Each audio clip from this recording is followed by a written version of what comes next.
విధి నిర్వహణతో పాటు సేవా కార్యక్రమాల్లో కూడా తాము ముందు ఉంటామని పోలీసులు మరోసారి నిరూపించారు. విజయవాడ శివారు ప్రాంతంలో ఉన్న ఒక అనాథ ఆశ్రమంలో రక్షాబంధన్ వేడుకలు నిర్వహించారు. మహిళలతో రాఖీ కట్టించుకొని తాము రక్షణగా ఉన్నామని భరోసా కల్పించారు. నిత్యం విధి నిర్వహణలో బిజీగా ఉండే ఇద్దరు అధికారులు అనాథ ఆశ్రమంలో ఉన్న వారందరితో సరదాగా గడిపారు. సమయం దొరికినప్పుడు సేవా కార్యక్రమాల్లో పాల్గొనాలి అంటున్న వారితో మా ప్రతినిధి Shyam Kumar face to face.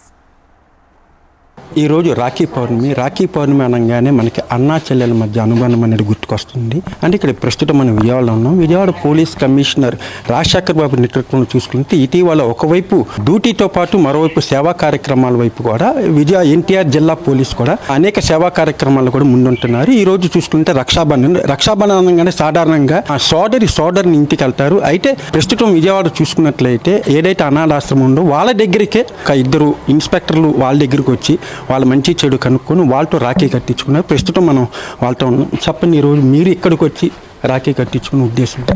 ఈరోజు ఈ రక్షాబంధన్ సందర్భంగా ఈ పాతపాడు ఏరియా రోడ్లో ఉన్నటువంటి ఈ కార్నర్ స్టోన్ ఇక్కడ అనాథాలందరికీ కూడా ఇక్కడ ఆశ్రమం ఇవ్వడం జరుగుతుంది. దానికి సంబంధించినటువంటి చాలా మంది ఇక్కడ మహిళలు కూడా ఉండడం జరిగింది. దాని నిమిత్తం ఇక్కడికి వచ్చి వాళ్ళు ఎవరైతే ఇన్ఛార్జ్ ఉన్నారో వాళ్ళ ఇన్ఛార్జ్ కూడా మాకు బాగా పరిచయస్తులు. దాని ద్వారా ఇక్కడికి వచ్చి వాళ్ళ యొక్క క్షేమ సమాచారాన్ని కూడా కనుక్కొని వాళ్ళు ఆప్యాయంగా మాకు రాఖీ కట్టడం కూడా జరిగింది. దీని ద్వారా వాళ్ళందరికీ కూడా ధన్యవాదాలు, రాఖీ శుభాకాంక్షలు కూడా తెలియజేస్తున్నాం. చెప్పండి, మన ఎన్టీఆర్ జిల్లా పోలీస్ అంటేనే ఇటీవల స్టేట్లో కూడా ఒక మంచి గుర్తింపు వస్తుంది. అంటే ఇటువంటి కార్యక్రమాల ద్వారా కూడా మరింత ముందుకెళ్ళే అవకాశం ఉంది. ముందుగా అందరికీ కూడా రక్షాబంధన శుభాకాంక్షలు. మరి ఈరోజు కంట్రీలో ఉన్నటువంటి కార్నర్ స్టోన్ చారిటబుల్ ట్రస్ట్ స్వామి గారు ద్వారా రక్షాబంధన్ కార్యక్రమానికి ఇక్కడ అటెండ్ అవ్వడం జరిగింది. మరి ఈ ట్రస్ట్లో ఉన్న వృద్ధులు అలాగే అందరూ కూడా పెద్దలందరూ కూడా మరి వివిధ రకాల కారణాలతో మరి ఇక్కడికి చేరారు.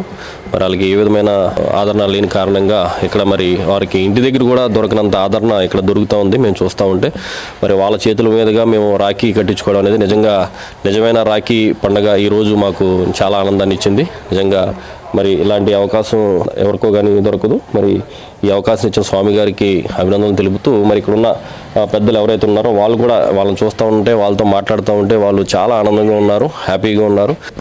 ఎవరైనా సరే పిల్లలు ఎవరైనా సరే తల్లిదండ్రుల్ని ముందుగా మనకి జన్మనిచ్చి ఎంతో ప్రయాసలు పడి మనకి అన్ని త్యాగం చేసి మనకి ఎన్నో చేస్తూ ఉంటారు. మరి అలాంటి తల్లిదండ్రుల్ని మనం కాదనుకుని అలాంటి తల్లిదండ్రుల్ని మనం కనీసం వాళ్ళ వృద్ధాప్యంలో మనం చూడలేని బ్రతుకు కూడా మనది బ్రతుకు కాదు. మరి అలాంటి పరిస్థితి ఎవరికి రాకూడదు. బట్ అలా అయినప్పటికీ కూడా మేమున్నామంటూ మరి స్వామి గారి యొక్క కార్యక్రమాన్ని నిర్వహిస్తూ ఉన్నారు.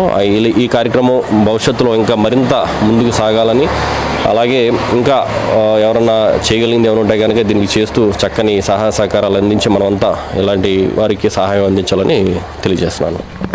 మొత్తంగా చూసుకుంటే ఇటువంటి సేవకులను రాబోయే కాలంలో కూడా మా పరంగా అందిస్తాం. అలాగే ప్రజలు కూడా కేవలం వాళ్ళు కూడా వాళ్ళ యొక్క తోచినంత సహాయం కూడా మిగతా వాళ్ళకు కూడా చేస్తూ ఉంటే బాగుంటుంది అంటున్నారు. Camera person Teja to Shyam HMP.